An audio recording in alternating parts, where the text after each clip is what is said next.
Welcome back to the Old Colony Cast, a podcast about all things Plymouth and surrounding areas.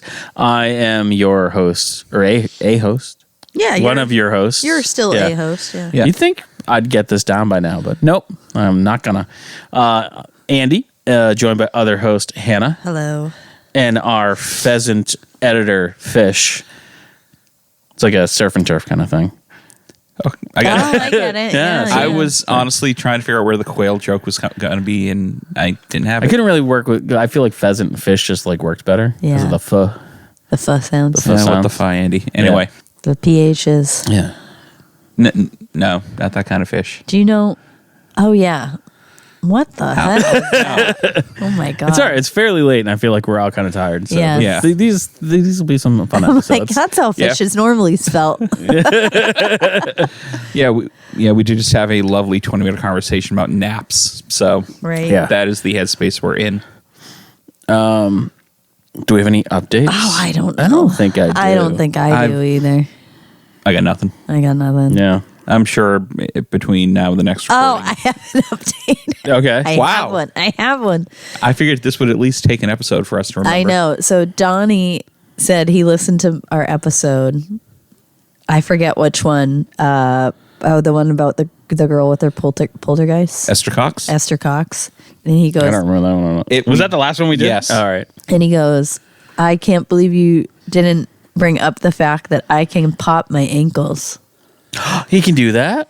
It was news to me too. Really? I was like, well, I'm not going to bring up something I didn't know. So then he did it for me. And I was like, oh, I did kind of know that you did this, but it wasn't like the sound I was thinking it would be. It very much sounded like cracking ankles. And like he does it while he's laying down. So I always he doesn't do it like as a standing position Okay, thing. so what I'm hearing is we can't make Donnie a super successful fake ghost hunter. I think there's potential there. But and then I was like, can you do it standing up? And he can.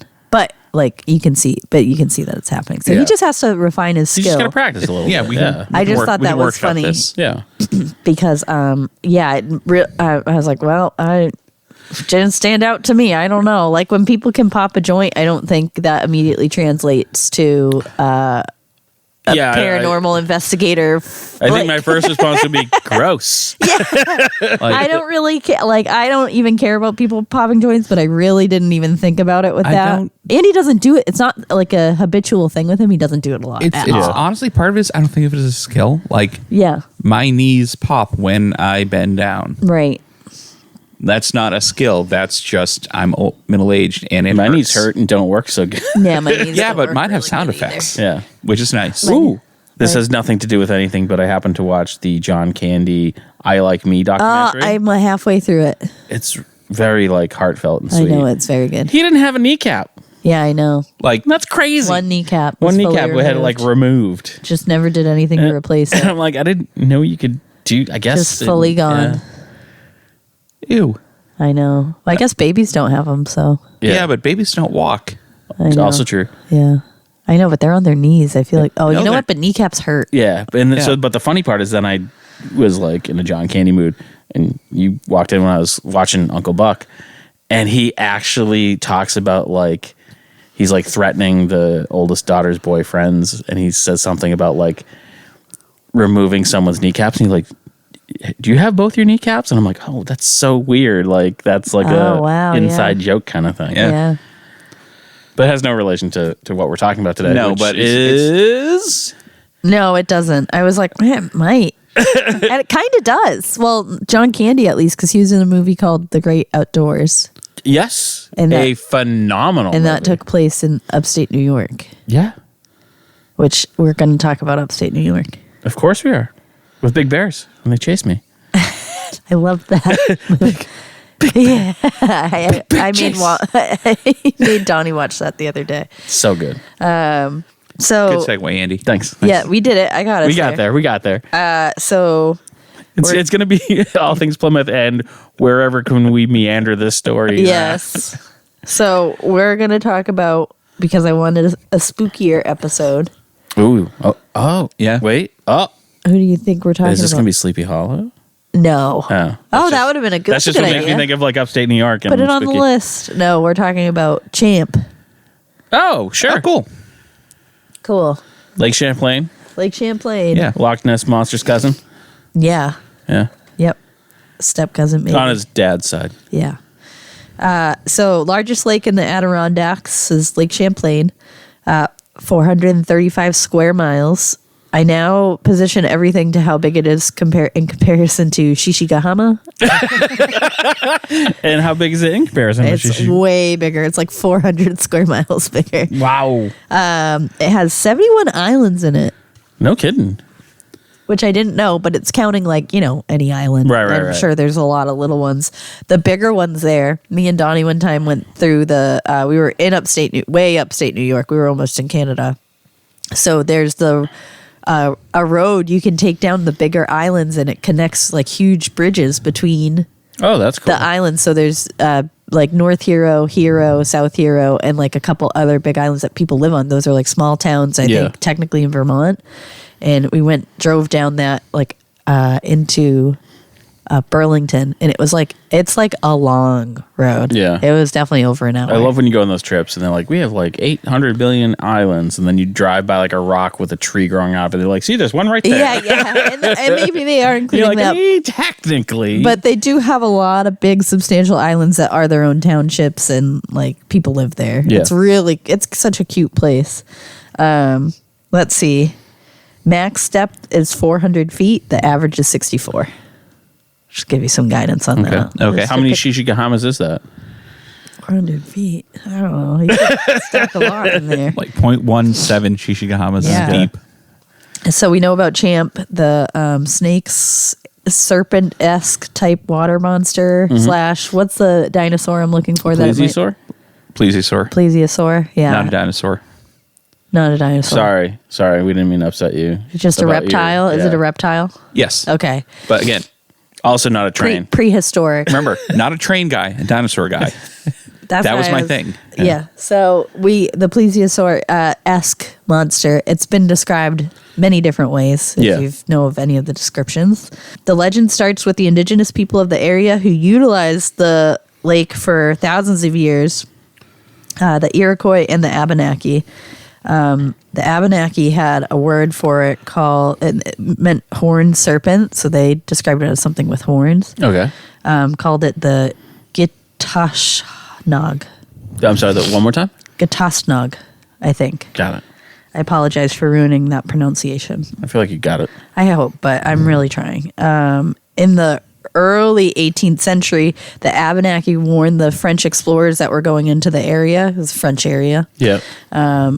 Initially for, colonizing and exploring the area, French, not who was actually there living there, of the potential dangers in the lake. Like they were like, hey, you got to watch out. There's big monsters in the lake. You got to. Which I feel like if I was the indigenous people and there was colonizers, I'd Yes. be thinking of Monsters. all sorts Yes, of things. Yeah. Yes. Oh, big monsters. Yeah. And they Real were big telling them, monsters. like, don't disturb the waters because Yeah. you'll disturb the monster, even though they like fished and stuff with them. Right. Yeah. They're like, we can do it. You get we know Yeah. what we're doing. but you Right. can't. Exactly. Yeah. You're going to do it wrong. So Samuel de Champlain is credited with being the first European explorer to see Champ. That's so weird. It says The it's lake's like named after him? yes. So Yes, he was I was yeah. going to try to make a joke and I totally botched it. Never mind. We're like yeah. Yeah. I was going to do like, oh, it's so ironic that like he's there in the next. Yeah. I totally screwed it. Also the namesake of the lake. Yeah. And he's credited with it, but like not everyone knows, like not really, because like he has a very thorough description of something that describes not really what so many people have described for so long. So they're like, yeah, So like he's describing something completely different. he's pretty much. Yeah. Like a big fish or something. Yeah. Had tentacles and wings. Although we're going to get to a description that I was like, we need to draw this. It would be very funny. Although his sighting actually occurred near the St. Lawrence River, which I guess is not necessarily where most of the Champlain Lake monster. Well, that not being, they don't connect. No, they don't. That's why they were like, does this count? Not really. Yeah. He It's stated, got wings. Yeah. here is also a great abundance of a species of fish. Amongst others, there is one called by the natives Chaurosaru. I'm sorry, this is a bad CHAOUSAROU. That Shufaru? Let's go with that. There wasn't an F in it though. It's an S. Saru. I stopped listening when she started smelling. I just know I can't pronounce it, so I'm spelling it. I'm sorry, everyone. That one is a tough one. I've never heard what the little of cadence I know to indigenous language is Wampanoag, and it's like very minuscule. So this is a completely different ballpark for me, which is it varies in length, but they have been seen to be 8 to 10 feet long. Most of the time, like 5 to 6 feet. This is a fish, right? Yes, we're talking about the fish. Right. I'm like abbreviating what he said, but this is what he said. Okay. Still. We're still in a quote. Yes, the fish in the quote, not the fish. I'm just making, just making sure that I'm on board. Of course, yes. The longest of them, as these tribes describe, are 8 to 10 feet. And big fish. Yeah. There are fish called garfish in the... I think I've heard of garfish. Yes. Probably like a thing, right? Yeah. It's like a sturgeon. Okay, yeah. And they're big and they have very big teeth. Yes, they're scary and they're looking. surprisingly like not dangerous. I know, but they're so scary. I wouldn't want to be thrown next to one. They still populate the lake today. They're a primitive predatory fish. Long, bony snout, very sharp teeth, and armor-like scales, and they resemble the description that Champlain had given. So he goes on after, like, kind of describing, encountering these fish that. So we think it was garfish. That's exactly what he described. Yeah, a fish with like the snout was 2 feet long, the body was my thighs width. Like he was just literally using parts of his body to describe it. It sounded exactly it's like this. This fish was 1/millionth the size of Shishigahama. Yeah. Also about garfish is they are facultative air breathers. Gross. I don't know what that means. So they can come up for air. They can breathe air. So they can like do the gill thing or just be like... Yes. Well, I mean, they can do the air through the gill thing. Yeah. So they literally can breach for air. Oh. Yeah. So it would be cause for more sightings of them if they're coming up. Because they're coming up to... Yeah. Yeah. It said they really only use it in cases of like low oxygen, but I'm like, I don't know. If you're an animal and you have the option and it's there... Yeah, why not? It's more work. It's usually why they don't do it. Well, I bet they've done it. Sometimes they just want to have fun. Yeah. They get we all urges. know gars just want to have fun. Yeah, they have urges. Come on, that was good. Little Cyndi Lauper. Yeah, So now we're gonna get into some sightings of it. At least there's so many sightings. So we're gonna do like just the a couple hundred focused one, like the bigger ones, like the good ones. July, and honestly, I probably didn't get all the good ones. I watched a documentary and I was like, oh, that one sounds interesting, but like, there's a lot.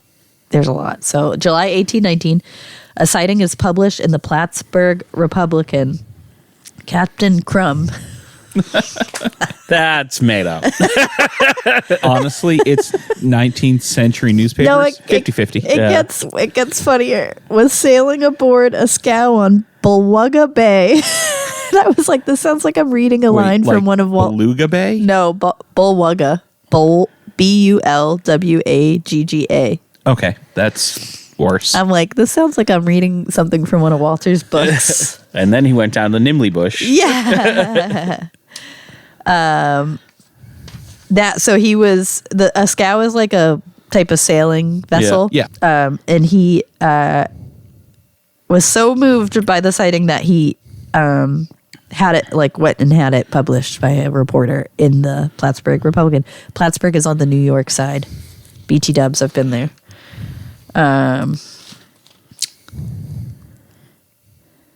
He had saw the fish. Is this the funny one? So yes, this is the funny one.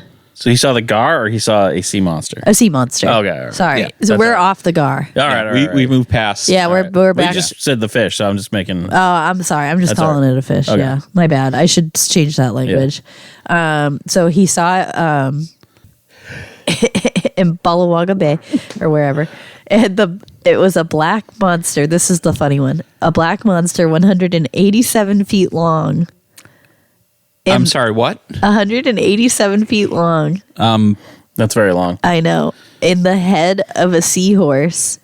And it was rearing more than 15 feet out of the water.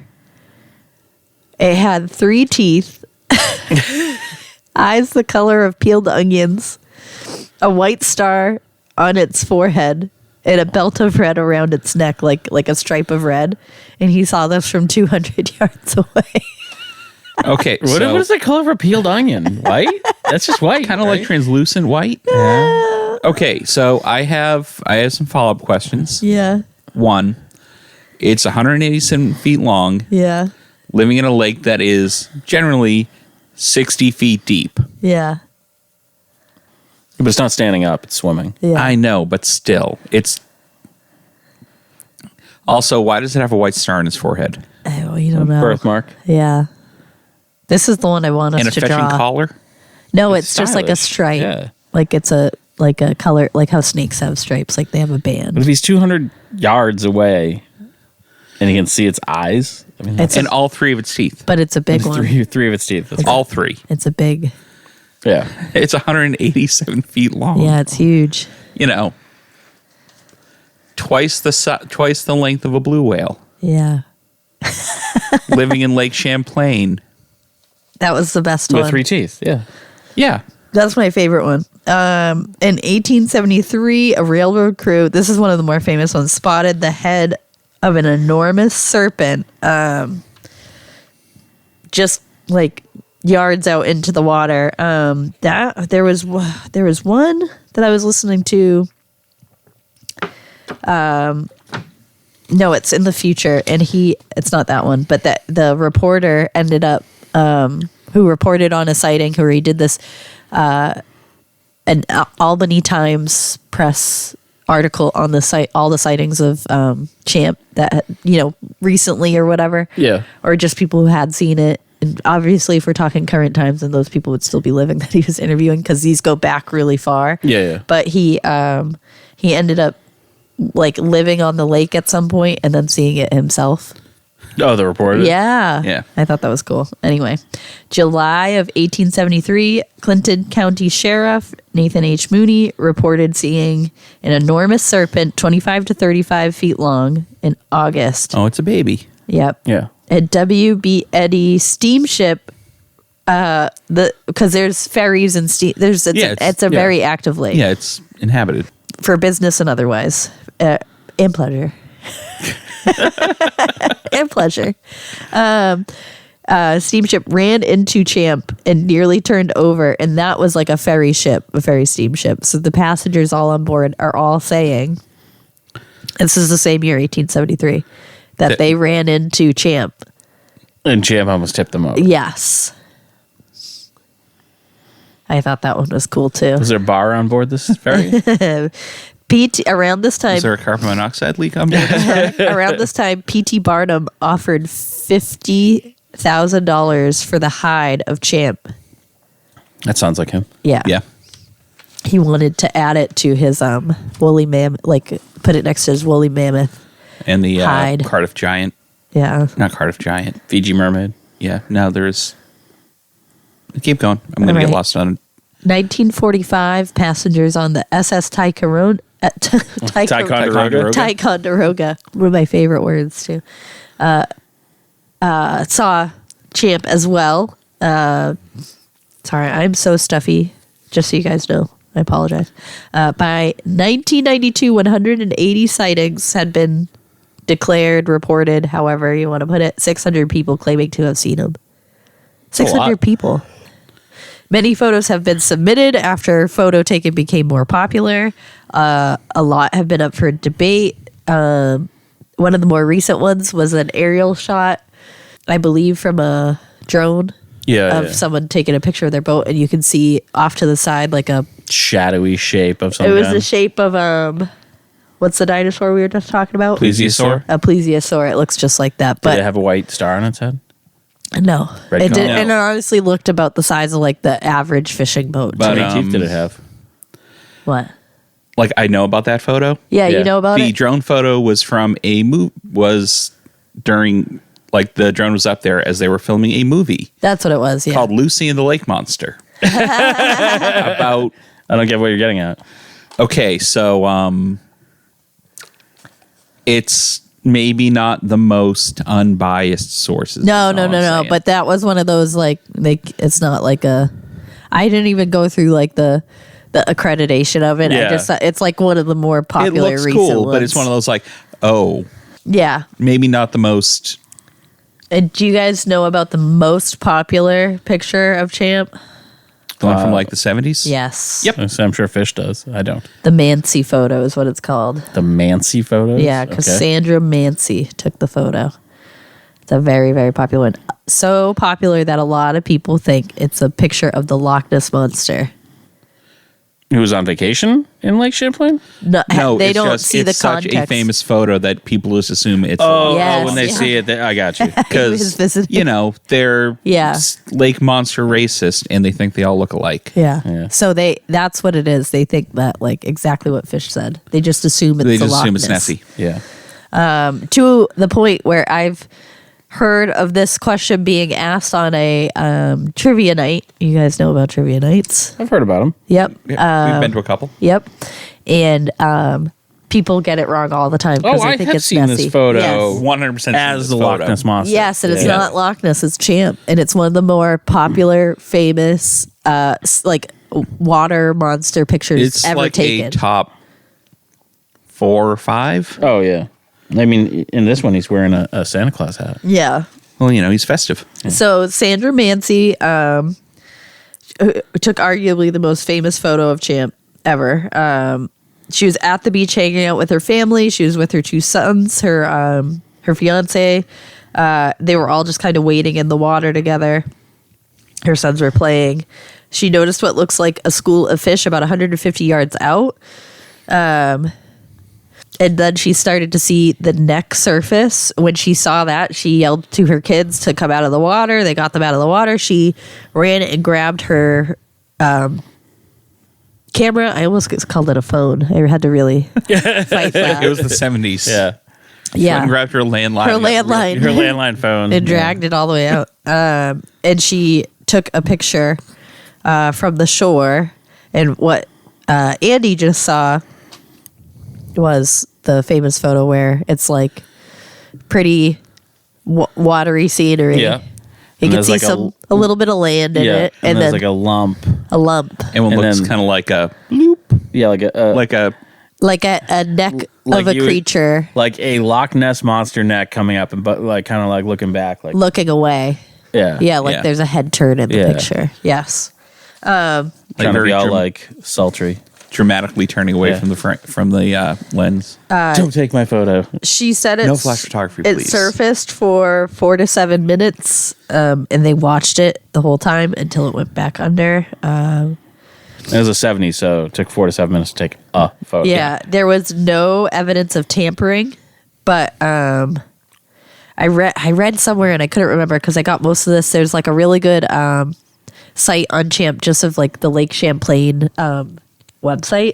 Yeah. Pretty much like has a section just for Champ. Of course. Yeah, it's 85% of the tourism. Yeah, and so I got a lot of it from there. And then there was this other article that I picked up, but I couldn't find my way back to it. And it said that, like for peer review of the photo, it's gone through FBI hands to credit or discredit it. There's been no tampering of it at all. So obviously, the object in question is what did they see? And a lot of people will say it's like a log that came up, like Yeah. driftwood. But one of the things so there's 2 things, I guess, that to credit it as like a real evidence for it, and she doesn't have the negative.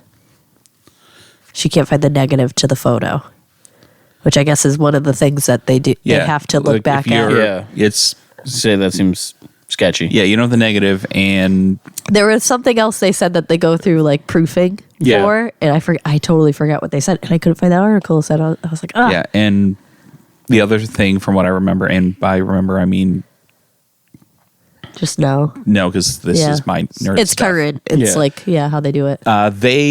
She doesn't remember where she took the photo from. That's what it was. Thank you. So like exact She location. doesn't remember exactly where she took the photo from. So it's that kind of thing where it's like I took it from this bay, but this whole bay is 15 feet deep. Yeah. Which does kind of make you question how did anything of any size hide in 15 feet of water? Yeah. Yeah.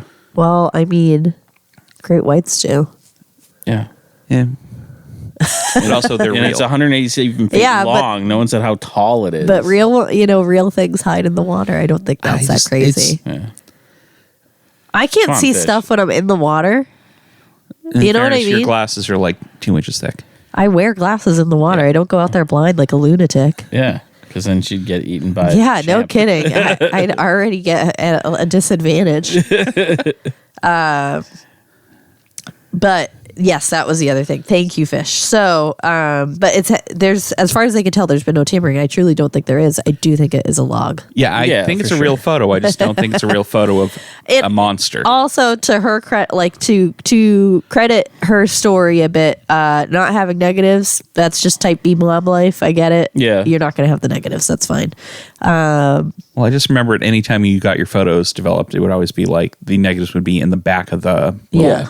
folder thing. I'm just speaking as a person who's a mom and disorganized. Okay. Like, I'm not saying she didn't receive them. I'm Yeah. saying I'm with you, You Sandra. misplaced them. Yeah. Yeah. I stand with you. And then not remembering exactly where you were. I'm not quite like that. I would if I watch something for 4 to 7 minutes. Something so profound. Yes, Yeah. I would And remember where I was. Honestly, if you've got if just you hold look at the photo up. you Like, should yeah. be It's able right to here. pretty well And that's the thing. line up The the f- the shoreline photo- across from in the background. You should be able to line it up fairly well. The photo has so little other things where, Your sense of scale is gone. yeah, and that's Yeah, it's like the we're not same thing particularly with good the that in general. like Yeah. the surgeon's photograph Yeah. for the Loch Ness Monster. Yeah. The only time you ever see it is when you're zoomed super in and it looks huge. Yeah. And then you see the whole photo and it's a tiny little thing it's like Yeah. you can see how small it actually is because the scale changes. Right. So that's the big one. The other one that I liked that it wasn't so much a photo, but just some different kind of evidence. In 2003, a sonar scan by Hanna Communications Research picked up an unusual echo location pattern similar to beluga in the lake. And I thought that was neat. That's interesting. Yes, because not like the regular photo sighting evidence. Yeah. No, that's a weird one. It is. And there's been so many. There's, I know one of the more famous ones was one on a ferry ride. One of the captains of the ferry saw like the traditional like 3 humps in the water. Sure, yeah. And they like recreated to scale a float of Champ Yeah. and like utilize the float in parades and stuff like that. And he's like, this was it. This is how big it was. Going over that. And then there's a few different museums or like science centers that like I watched this lady give a whole thing on like conclusive and inconclusive evidence to something and cryptids being once like, unfound, now found. And that's like not the cryptozoology museum. Do you know what I mean? Yeah, like yeah. giving real life like TED Talks around this stuff to visitors, which I thought was cool. That's one of those things that you hear a lot being like, oh, this cryptid was thought to not be real and it's real. And then you're like, was it though? Because it's usually more like, oh, we thought it was extinct and it's not. Yes. Which is totally different. And Yeah. also it's like, oh, we haven't found a fossil of this. It's like, because it lives at the bottom of the ocean. When things die at the bottom of the ocean, Yeah. they tend to sink to the bottom of the ocean, and that doesn't, like, a lot has to happen for that to end up visibly fossilized. Either way, I appreciate their energy around it. Have you guys been to the Cryptozoology Museum? No, we've talked about We've it a talked bunch about, of like, that times, being, yeah. like, a trip. because it's right next to a brewery. We've talked about is. doing that as both like a filter for us and like I think we talked about doing that as like for the podcast. Yeah, like, us yeah. going It's up. a cool museum. Yeah. I would be down to hit that up some. I've been there twice. They have a whole Champ section there. Nice. Even though it's not too close to Champ, Yeah. but they do like He's a still lot kind of. of the local guy. They do a lot of good guy. Yeah, good guy. Local good guy. local They- good monster, local monster. They do a lot of other cryptids there. And then what I recall from my visit there is a super large snake skin that they claim was found along the edge of Lake Champlain, Yeah. Okay. which leads to another theory of possibly a Anaconda. maybe Escaped anaconda. something like that. It was a big snake skin. Yeah. I'm not surprised that. I was like, oh, that would explain it. But for how And long? I feel like Anaconda's half likely to be escaped and half likely to be like, that's too big. We're getting rid of that. Yeah. So So just there's- let it go. Yeah. Yeah, it's escaped on purpose or escaped by accident. It's like not my problem anymore. Yeah. So one thing that I found out that I love is Lake Champlain is a safe haven for Champ. No matter the No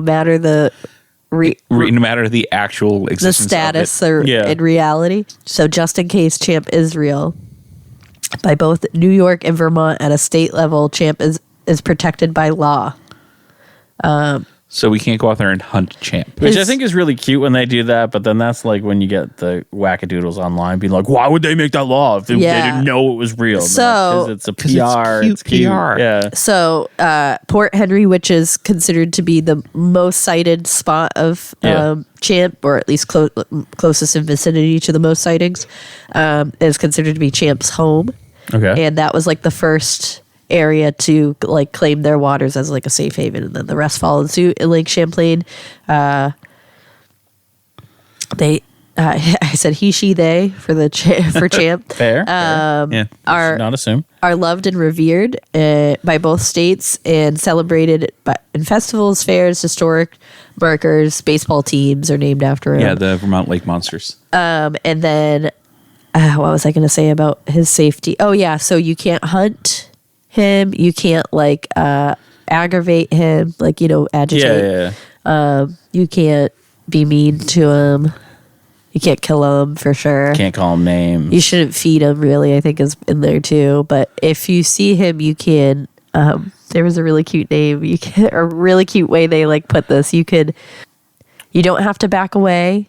You can be enamored. They like said stuff like that. They like, I forget how they phrased it exactly. There was like, you can pet him, and if he lets you, and be in his glow or something like that. It was so I need to read it again. It was really I also really feel like that's bad advice to tell people. Yeah, no, don't it was lie. like if he like approaches you, Yeah. you're allowed to like bask in the He is in the, the glory that is Champ. 187-foot long predator Yeah. maybe I don't know. or a 35-foot long predator or a log, none of which are things you should pet. He could be a filter feeder. You don't know he's a predator. Yeah, Filter like a feeders are basking shark. predators. But I mean, They're not particularly dangerous ones, but still. But that was, I mean, there's a lot of sightings on Champ, and there is a lot of mess to sort through. There's a lot of excited people about Champ. yeah. Yeah. And he's on both ends of the lake, revered. Anyway, so that's Champ. So I guess this is the part where we stop talking. And thanks for checking out the show today, listeners. If you enjoyed the content today, you can go over to patreon.com/Inebri-art to support the show. You can join over there for just a few dollars a month and help us provide this fun content that you just checked out. You can also email us at Inebri-art.com with your questions, complaints, and concerns, or you can find us on all social medias at Inebri-art or at Inebri-art6 on Instagram. And also don't forget to check out our other shows, Bar Talk Podcast, Old Colony Cast, Inebri-art, and all the other shows on the Inebri-art Network, which you can find at Inebri-art.com. Thanks again for listening.